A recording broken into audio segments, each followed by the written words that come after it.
Hello everyone, BHP boutique में आप सबका एक बार फिर से स्वागत है। अगर आप मेरे चैनल पर पहली बार आए हैं तो प्लीज़ मेरे चैनल को सब्सक्राइब कर लीजिएगा। पैंट प्लाज़ो की सबसे आसान कटिंग स्टिचिंग वीडियो मैं आज लेकर आई हूँ आप सबके लिए। इस प्लाज़ो में हम म्यानी भी रखने वाले हैं, पॉकेट भी रखने वाले हैं, तो प्लीज़ वीडियो को एंड तक देखिएगा जिसमें आपको पूरी कटिंग इसकी सिखाई जाएगी। सबसे पहले हमें प्लाज़ो के कपड़े को इस तरीके से डबल फोल्ड करेंगे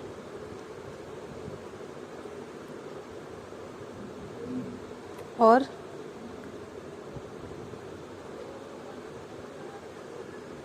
ऐसे सीधा कर लेंगे, निशान लगाकर ऊपर इसे कट कर लेंगे।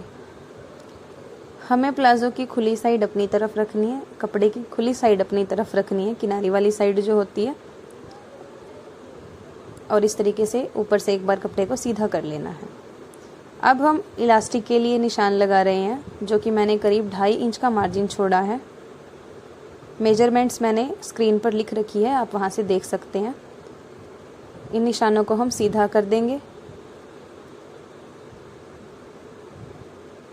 इस तरीके से।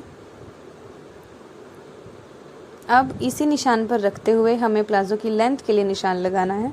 तो मेरे प्लाज़ो की रेडी लेंथ 37 इंच थी, इसमें मैं 2 इंच मार्जिन का ऐड करूँगी मोहरी को फोल्ड करने के लिए और 39 इंच पर निशान लगाऊंगी। तो ये मैंने 2 निशान, एक 37 इंच पर और एक 39 इंच पर लगा दिया है, और इन दोनों निशानों को हम सीधा कर लेंगे। ये देखिए, स्ट्रेट लाइन हमें यहाँ पर ड्रॉ कर लेनी है कुछ इस तरीके से। अब हमें प्लाज़ो के हिप का मेजरमेंट करना है। तो जो हमने बॉडी से नाप लिया है वो हमारा 46 इंच है हिप का, तो हमें उसमें 4 इंच लूजिंग का देना होता है क्योंकि थोड़ा सा लूज प्लाज़ो रहेगा। तो 4 इंच लूजिंग का देने के बाद हमें उसका 4th पार्ट करना है, तो 12.5 इंच होता है, उसमें हम आधा इंच सिलाई मार्जिन का रखेंगे, यानी कि 13 इंच पर हमें एक निशान लगाना है और 13 इंच पर ही हमें आसन के लिए एक निशान लगाना है इस तरीके से। और ऐसे हमें एक बॉक्स रेडी कर लेना है। देखिए, ऐसे हम इसमें किनारी को नहीं इंक्लूड कर रहे हैं निशान में, किनारी छोड़कर मैंने निशान लगाया क्योंकि उसकी किनारी पर प्रिंट है, और वैसे भी किनारी हमारी सिलाई को एक अलग सा लुक दे देती है जिससे सफाई नहीं आ पाती सिलाई में, तो किनारी हम हटा देंगे। और मैंने यहाँ पर आसन के लिए जो एक्स्ट्रा लिया है थोड़ा सा, जिसे हम बढ़ा कर लेते हैं गोलाई के लिए, मैंने 1.5 इंच लिया क्योंकि हम म्यानी लगाएंगे तो हमें ज़्यादा गोलाई नहीं देनी। अब जो मैंने आसन पर निशान लगाया था वहाँ से हम इस तरीके से हाफ करेंगे इस निशान का। ये हमारी क्रीज के लिए निशान लग रहा है, और ऐसे ही ऊपर से निशान लगाएंगे प्लेट्स के लिए।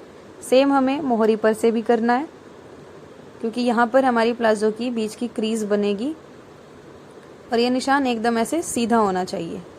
ये देखिए, एक स्ट्रेट लाइन में ये निशान पूरा आना चाहिए। अब हम ऊपर की प्लेट्स के लिए निशान लगाएंगे करीब 5 इंच पर, और इसे एक बार सीधा मिलाएंगे और मिड पॉइंट पर रखते हुए 1/2 inch right side, 1/2 inch left side पर से तिरछा हम निशान को मिला देंगे। जैसे हम प्लेट्स डालते हैं, तिरछी प्लेट हम यहाँ पर डालने वाले हैं। अब हमें मोहरी का निशान लगाना है। जितनी भी आपको मोहरी रखनी है, मेरे यहाँ पर 8 इंच मोहरी रेडी है, तो मैंने 10 इंच पर निशान लगाना है। तो 5 इंच मिड पॉइंट पर रखते हुए 5 इंच में राइट साइड लगाऊंगी और 5 इंच लेफ्ट साइड लगाऊंगी। अगर आप इस तरीके से निशान लगाएंगे तो आपका प्लाज़ो जो है साइड में नहीं घूमेगा, बिल्कुल बीच में सेंटर रहेगा इसका। अब शेप पट्टी हमें लेनी है और मोहरी पर जो हमने निशान लगाया था वहाँ से आसन तक ऐसे गोलाई देते हुए निशान लगाना है, और सेम पट्टी को पलटकर दूसरी साइड पर हम निशान लगाएंगे। देखिए ऐसे। तो ये हमारे प्लाज़ो के फ्रंट पार्ट की मार्किंग हो चुकी है। अब हमें इस पर जो निशान लगाए हैं उसी पर हमें इसकी कटिंग करनी है, जैसे मैं कर रही हूँ।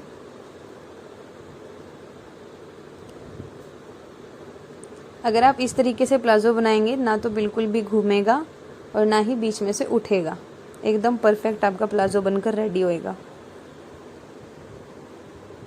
बाकी प्लाज़ो को बनाने का सबका अपना अपना तरीका होता है, आसन को मेजर करने का भी। मैं हमेशा ही 4 इंच की लूजिंग देती हूँ और उसी से प्लाज़ो रेडी करती हूँ।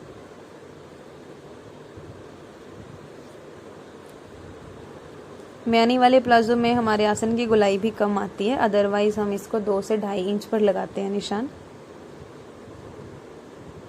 ये देखिए हमारे फ्रंट पार्ट की कटिंग हो चुकी है। अब हमें बैक पार्ट की कटिंग करनी है। उसके लिए हम सेम जैसे हमने फ्रंट पार्ट के लिए कपड़ा सेट किया था बिल्कुल वैसे ही किनारी अपनी तरफ रखते हुए कपड़े को सेट कर लेंगे। इसके ऊपर हमें करीब 2 से 2.5 इंच का मार्जिन छोड़ना है ऊपर की तरफ से, क्योंकि जो हमारा हिप साइज़ होता है पीछे की तरफ से उभरा हुआ भाग होता है, तो हमारे कपड़े को भी वो ऊपर की तरफ उठाता है थोड़ा सा। तो इस चीज़ को बैलेंस करने के लिए हम पिछले हिस्से में करीब 2 इंच से लेके 3 इंच तक ऊपर से निशान को मतलब छोड़ देते हैं कपड़े को। ऐसा करने से हमारा प्लाजो ऊपर की तरफ नहीं उठता है और हिप साइज़ और पीछे की साइड और आगे की साइड जो है बैलेंस रहती है। हमें मेजर करना है कि हमने जो मिड पॉइंट लगाया था वो सेम है या थोड़ा बहुत इधर उधर हो गया है। हमें ये मिड पॉइंट सेम रखना होता है, तभी हमारा प्लाजो एग्जैक्ट परफेक्ट बनता है, नहीं तो फिर ये घूमने लग जाता है। पीछे की साइड हमारी आगे की तरफ आने लग जाती है कई बार। ये मिड पॉइंट की वजह से ही होता है जब आप ये बीच का निशान ठीक से नहीं लेते पिछले हिस्से में। अब हमें पिछले हिस्से को 2 इंच एक्स्ट्रा रखना होता है, क्योंकि पिछला भाग हमारा उभरा हुआ होता है और ज़्यादा होता है। सेम हम आसन पर से भी 2 इंच फालतू लेंगे और जैसे हमने आसन की गोलाई दी थी उसके लिए भी हम एक्स्ट्रा ही रखेंगे, पर पहले हम इन निशानों को सीधा मिला देंगे। और अब हम आसन पर लगाएंगे जैसे 1.5 इंच का निशान हमने फ्रंट पार्ट पे लगाया है ऐसे ही हम बैक पार्ट पर भी लगाएंगे। वैसे तो दोस्तों जो पीछे का भाग होता है उस पर हम 2 इंच और एक्स्ट्रा लेके चलते हैं आसन की गोलाई भी, लेकिन हमें म्यानी लगानी है इसलिए हम बराबर लेके चल रहे हैं। सेम हमें मोहरी पर भी 2 इंच एक्स्ट्रा लेना है चौड़ाई में और एक निशान लगा देना है। अब शेप पट्टी लेनी है और वैसे ही जैसे फ्रंट पार्ट पे किया था एक निशान लगा देना है गोलाई में देते हुए। अब जो हमने ऊपर 2 इंच छोड़ा था ऐसे शेप पट्टी रखेंगे उस 2 इंच वाले निशान पर और इसको तिरछा मिला देंगे इधर से इधर तक। देखिए ऐसे हमें इसको तिरछा मिला देना है। तो हमारे बैक पार्ट की भी मार्किंग सारी हो चुकी है। अब हमें इसको निशान पर ही कट कर लेना है। ऊपर से हम तिरछा कट करेंगे, किनारी वगैरह सब हम यहाँ पर से हटा देंगे। जहाँ पर हमने निशान लगाया सिर्फ वहीं से हमें कट करना है। दोस्तों मैं उम्मीद करती हूँ आप सबको समझ आ रहा होगा। वीडियो का जो स्टिचिंग वाली वीडियो का जो लिंक है मैंने डिस्क्रिप्शन बॉक्स में डाल दिया है, आप वहाँ से जाकर वीडियो देख सकते हैं।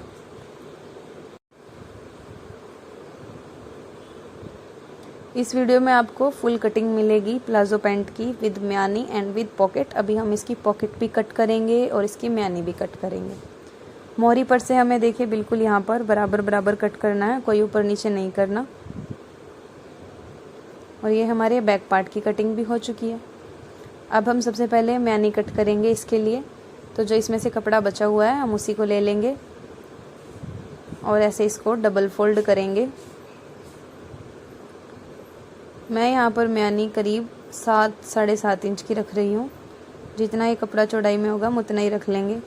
पहले हमें कपड़ा सीधा करना है, ऐसे स्केल से मैं यहाँ पर एक निशान लगाऊंगी। अब इसको मेजर करेंगे ये कितना है, करीब मेरा 7 इंच है, तो 7 इंच ही मैं ऊपर से, यानी हमें एक स्क्वायर पीस यहाँ पर कट करना है।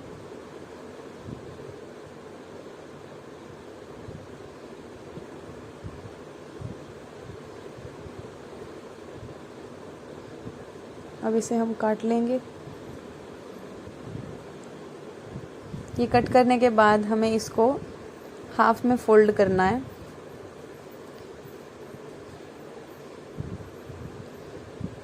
देखिए ऐसे किसी भी साइड से आप करेंगे तो ये बराबर ही आएगा।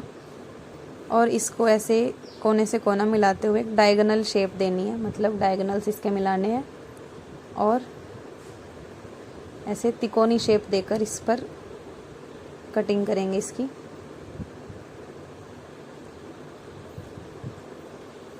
जो आपको खुलने पर कुछ इस तरीके की दिखेगी।